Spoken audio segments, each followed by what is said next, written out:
ഇന്ന് നമ്മൾ നോക്കാൻ പോകുന്നത് ഇംഗ്ലീഷ് ഗ്രാമറിലെ ബേസിക്കായ മറ്റൊരു പാർട്ടാണ്. എന്താണെന്നല്ലേ? ആർട്ടിക്കിൾസ്. എന്താണ് ആർട്ടിക്കിൾസ്? ഏതൊക്കെയാണ് ആർട്ടിക്കിൾസ്? എവിടെയാണ് അത് യൂസ് ചെയ്യേണ്ടത് എന്ന് നമുക്കൊന്ന് നോക്കാം. നൗണിന് മുമ്പായി നൗണിനെ മോഡിഫൈ ചെയ്യാനായിട്ട് യൂസ് ചെയ്യുന്ന വേർഡ്സുകളാണ് നമ്മൾ ആർട്ടിക്കിൾസ് എന്ന് പറയുന്നത്. നൗൺ എന്താണെന്ന് നിങ്ങൾക്ക് എല്ലാവർക്കും അറിയാം അല്ലേ?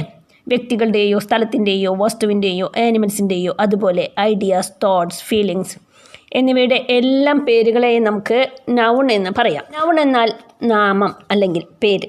ഓക്കെ, അപ്പോൾ ഇനി ആർട്ടിക്കിൾസിലേക്ക് കടക്കാം. ഇംഗ്ലീഷ് ഗ്രാമറിൽ 3 ആർട്ടിക്കിൾസാണുള്ളത്. ഏതൊക്കെയാണത്? A, an, and the. ഈ ആർട്ടിക്കിൾസിനെ അവിടെ യൂസേജ് അനുസരിച്ച് 2ആയി തിരിച്ചിട്ടുണ്ട്. ഡെഫിനിറ്റ് ആർട്ടിക്കിൾ എന്നും ഇൻഡെഫിനിറ്റ് ആർട്ടിക്കിൾ എന്നും. ദ എന്നത് ഡെഫിനിറ്റ് ആർട്ടിക്കിളായും എ, ആൻ എന്നത് ഇൻഡെഫിനിറ്റ് ആർട്ടിക്കിളായിട്ടാണ് തിരിച്ചിരിക്കുന്നത്. ഡെഫിനിറ്റ് ആർട്ടിക്കിൾ എന്ന് പറയുമ്പോൾ ഒരു വ്യക്തിയെയോ വസ്തുവിനെയോ വ്യക്തമായിട്ട് അവരുടെ കാര്യങ്ങൾ വ്യക്തമായിട്ട് പറയുന്ന സന്ദർഭങ്ങളിൽ നമ്മൾ ഡെഫിനിറ്റ് ആർട്ടിക്കിൾ യൂസ് ചെയ്യുന്നു. എന്നാൽ ഇൻഡെഫിനിറ്റ് ആർട്ടിക്കിൾ എന്താണ്?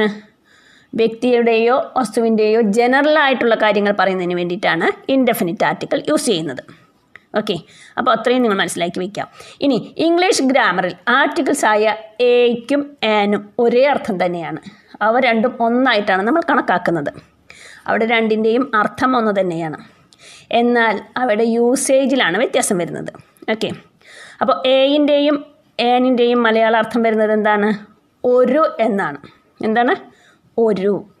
ഒരു എന്ന അർത്ഥം കിട്ടുന്നതിന് വേണ്ടിയാണ് നൗണിനോട് കൂടി നമ്മൾ എ ആൻഡ് ആൻ എന്നത് യൂസ് ചെയ്യുന്നത്. ഫോർ എക്സാമ്പിൾ, എ പെൻ, ഒരു പേന. എ ബുക്ക്, ഒരു ബുക്ക്. എ കാർ, ഒരു കാർ. എ കാറ്റ്, ഒരു കാറ്റ്. എ ഡോഗ്, ഒരു ഡോഗ്, എക്സെട്ര. ഇങ്ങനെ ഒന്നിനെ സൂചിപ്പിക്കാൻ വേണ്ടിയിട്ടാണ് നമ്മളെപ്പോഴും എ ആൻഡ് ആൻ യൂസ് ചെയ്യുന്നത്. അപ്പോൾ രണ്ടിൻ്റെയും അർത്ഥം ഒന്ന് തന്നെയാണ്, എന്നാൽ യൂസേജിലാണ് വ്യത്യാസം. അപ്പോൾ നമുക്ക് ഇനി അവയുടെ യൂസേജസ് എന്താണെന്ന് നോക്കാം. ഒരു നൗൺ തുടങ്ങുന്നത് കോൺസണന്റ് സൗണ്ടിലാണെങ്കിൽ അവിടെ നമ്മൾ എ യൂസ് ചെയ്യുന്നു. ഒരു നൗൺ തുടങ്ങുന്നത് വവൽ സൗണ്ടിലാണെങ്കിൽ അവിടെ നമ്മൾ ആൻ യൂസ് ചെയ്യുന്നു.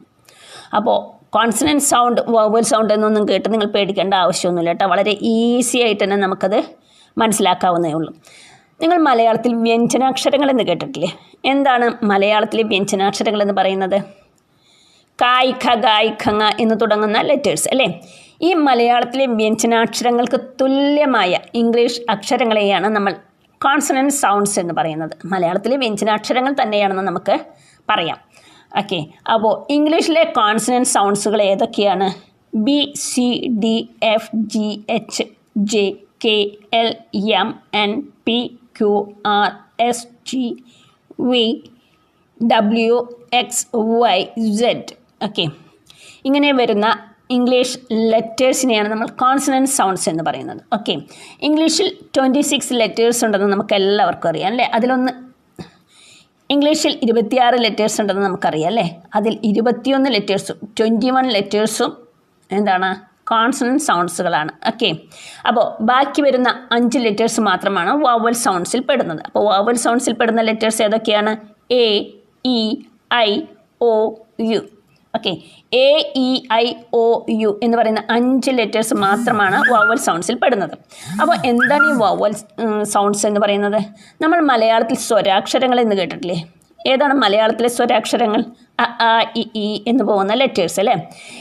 ഇങ്ങനെയുള്ള ഈ ലെറ്റേഴ്സിനെയാണ് നമ്മൾ ഇംഗ്ലീഷിൽ വവൽ സൗണ്ട്സ് എന്ന് പറയുന്നത്. ഓക്കെ, മലയാളത്തിലെ സ്വരാക്ഷരങ്ങൾക്ക് തുല്യമായ ഇംഗ്ലീഷ് ലെറ്റേഴ്സിനെയാണ് നമ്മൾ വവൽ സൗണ്ട്സ് എന്ന് പറയുന്നത്. അപ്പോൾ നമ്മൾ പഠിച്ചു വവൽ സൗണ്ട്സ് 5 എണ്ണമാണുള്ളത്. A, E, I, O, U അല്ലേ? അപ്പം നൗണിന് മുമ്പ് എ ആണോ ആൻ ആണോ യൂസ് ചെയ്യേണ്ടതെന്ന് കൺഫ്യൂഷൻ ഉണ്ടെങ്കിൽ ഒരു സിമ്പിൾ ട്രിക്ക് ഞാൻ നിങ്ങൾക്ക് പറഞ്ഞുതരാം കേട്ടോ. അതായത് മലയാളം വ്യഞ്ജനാക്ഷരങ്ങളിലാണ് നൗണിൻ്റെ സൗണ്ട് തുടങ്ങുന്നതെങ്കിൽ അവിടെ നമുക്ക് എ യൂസ് ചെയ്യാം. മലയാളത്തിലെ സ്വരാക്ഷരങ്ങളിലാണ് നൗണിൻ്റെ സൗണ്ട് തുടങ്ങുന്നതെങ്കിൽ അവിടെ നമുക്ക് ആൻ യൂസ് ചെയ്യാം. ഇവിടെ സൗണ്ടുകളാണ് നമ്മൾ ശ്രദ്ധിക്കേണ്ടത് കേട്ടോ. സൗണ്ടിനാണ് ഇമ്പോർട്ടൻസ്, ഒരിക്കലും ലെറ്റേഴ്സിനല്ല. വവൽ സൗണ്ട് ആണോ കോൺസണന്റ് സൗണ്ട്സ് ആണോ എന്നാണ് നിങ്ങൾ നോക്കേണ്ടത്. Four example, A book, A കാറ്റ്, എ ഡോഗ്, എ പെൻ. ഇവിടെ ബുക്ക് എന്ന് പറയുമ്പോൾ ബ എന്ന സൗണ്ടാണ് വരുന്നത് അല്ലേ? അതുപോലെ കാറ്റ്, ക, ഡോഗ്, ഡ. ഇതെല്ലാം തന്നെ മലയാളത്തിലെ വ്യഞ്ജനാക്ഷരങ്ങളിൽ പെടുന്ന സൗണ്ടുകളാണ്. അപ്പോൾ നമുക്ക് ഇങ്ങനെയുള്ള നൗണുകളുടെ മുന്നിൽ എ എന്ന ആർട്ടിക്കിൾ യൂസ് ചെയ്യാവുന്നതാണ്. ഈസിയാണല്ലോ. ഇനി നമുക്ക് വവൽസിനെ കുറിച്ചൊന്ന് നോക്കാം. നമ്മളൊരു വവൽ സൗണ്ടിലാണെങ്കിൽ അവിടെ എന്താണ് നമ്മൾ യൂസ് ചെയ്യേണ്ടത്? ആൻ എന്ന ആർട്ടിക്കിളാണ് യൂസ് ചെയ്യേണ്ടത് അല്ലേ. For example, an ice cream, an apple, an orange, an elephant അല്ലേ.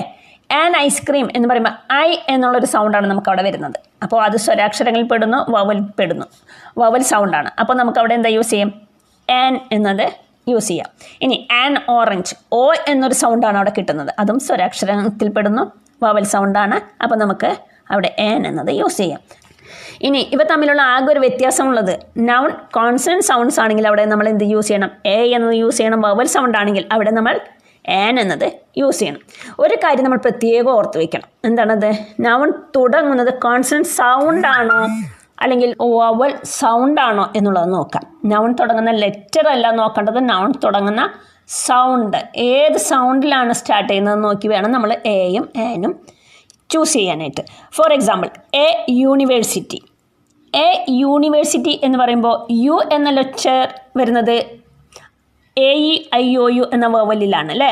ബട്ട് നമ്മളിവിടെ യൂസ് ചെയ്യുന്നത് എ എന്ന ആർട്ടിക്കിളാണ്. എന്തുകൊണ്ടാണ് അങ്ങനെ വരുന്നത്? യാ എന്നുള്ള വ്യഞ്ജനാക്ഷരത്തിലാണ് തുടങ്ങുന്നത് അല്ലേ. കോൺസണന്റ് സൗണ്ടാണ്. അതുകൊണ്ടാണ് നമ്മളവിടെ എന്ത് യൂസ് ചെയ്തത്? എ എന്ന ആർട്ടിക്കിൾ യൂസ് ചെയ്തത്. ദെൻ അടുത്തൊരു വേർഡ് നോക്കൂ, ആൻ അവർ. ആൻ അവർ എന്ന് പറയുമ്പോൾ എച്ച് അവിടെ സൈലൻ്റ് ആണ്. നമ്മൾ എഴുതുമ്പോൾ HOUR എന്നാണ് എഴുതുന്നതെങ്കിലും പ്രൊനൗൺസ് ചെയ്യുമ്പോൾ എച്ച് അവിടെ സൈലൻ്റ് ആണ്. അവർ എന്നാണ് പറയുന്നത്. അപ്പോൾ ആയിലാണ് അത് സ്റ്റാർട്ട് ചെയ്യുന്നത്. അപ്പോൾ നമുക്ക് അവിടെ എന്താ യൂസ് ചെയ്യേണ്ടത്? ഏൻ ആണ് യൂസ് ചെയ്യേണ്ടത്. ഒരിക്കലും നമ്മൾ ഹവർ എന്ന് പറയില്ല, അവർ എന്നാണ് പറയുക. ഏൻ അവർ എഗോ അങ്ങനെയാണ് പറയുന്നത്. അപ്പോൾ അവിടെ നമ്മൾ ഏൻ അവർ എന്നാണ് യൂസ് ചെയ്യേണ്ടതെന്ന് പ്രത്യേകം ഓർത്ത് വയ്ക്കാം. ഓക്കെ, കൗണ്ടബിൾ നൗൺസിലും സിംഗുലർ നൗൺസിലുമാണ് എയും ആനും യൂസ് ചെയ്യുന്നത്. അപ്പോൾ സിംഗുലർ നൗൺ എന്താണ്? ഒരു ആനിമലിനെ കുറിച്ചോ ഒരു വസ്തുവിനെ കുറിച്ചോ ഒരു പേഴ്സണെ കുറിച്ചോ അങ്ങനെ ഒക്കെ പറയുമ്പോഴാണ് സിംഗുലർ നൗൺ യൂസ് ചെയ്യുന്നത്. ഇനി പ്ലൂറൽ നൗൺ അപ്പോൾ എന്താണെന്ന് നിങ്ങൾക്കറിയാം അല്ലേ. പെൻ എന്ന് പറയുമ്പോൾ പെൻസ്, പെൻസ് എന്നുള്ളത് എന്തായി? പ്ലൂറൽ നൗണായി അല്ലേ. പെൻസ് പേനകൾ. ദെൻ കൗ കൗസ്, ഗേൾ ഗേൾസ്. അങ്ങനെ ഒന്നിനെ പറ്റി പറയുമ്പോൾ അത് സിംഗുലർ, ഒന്നിൽ കൂടുതലുണ്ടെങ്കിൽ അത് പ്ലൂറലായി. ഇനി കൗണ്ടബിൾ നൗൺ എന്ന് പറയുന്നത് എന്താണ്? കൗണ്ട് ചെയ്യാൻ പറ്റുന്ന നൗണുകൾ, നമുക്ക് എണ്ണാൻ പറ്റുന്ന നൗണുകളെയാണ് നമ്മൾ കൗണ്ടബിൾ നൗൺ എന്ന് പറയുന്നത്. ഇപ്പോൾ car, bike, book, pen, pencil ഇതൊക്കെ നമുക്ക് കൗണ്ട് ചെയ്യാൻ പറ്റുന്നതാണ് അല്ലേ. അതിനെയൊക്കെ കൗണ്ടബിൾ നൗൺ എന്ന് പറയുന്നത്. അപ്പോൾ കൗണ്ടബിൾ നൗണിലും അതുപോലെ സിംഗുലർ നൗണിലുമാണ് നമ്മൾ എയും ആനും യൂസ് ചെയ്യുന്നത്, ഓർത്ത് വയ്ക്കാം.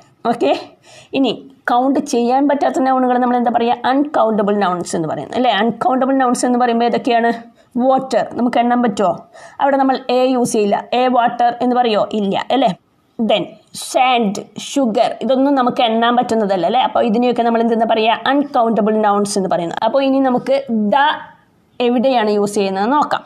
ഓക്കെ, നമ്മൾ സ്പെസിഫിക് ആയിട്ടുള്ള ഒരു തിങ്ങിനെ കുറിച്ച് പറയുന്നതിന് വേണ്ടി അല്ലെങ്കിൽ ഒരു പേഴ്സണെ കുറിച്ച് പറയുന്നതിന് വേണ്ടിയിട്ടാണ് നമ്മൾ എപ്പോഴും ദ യൂസ് ചെയ്യുന്നത്.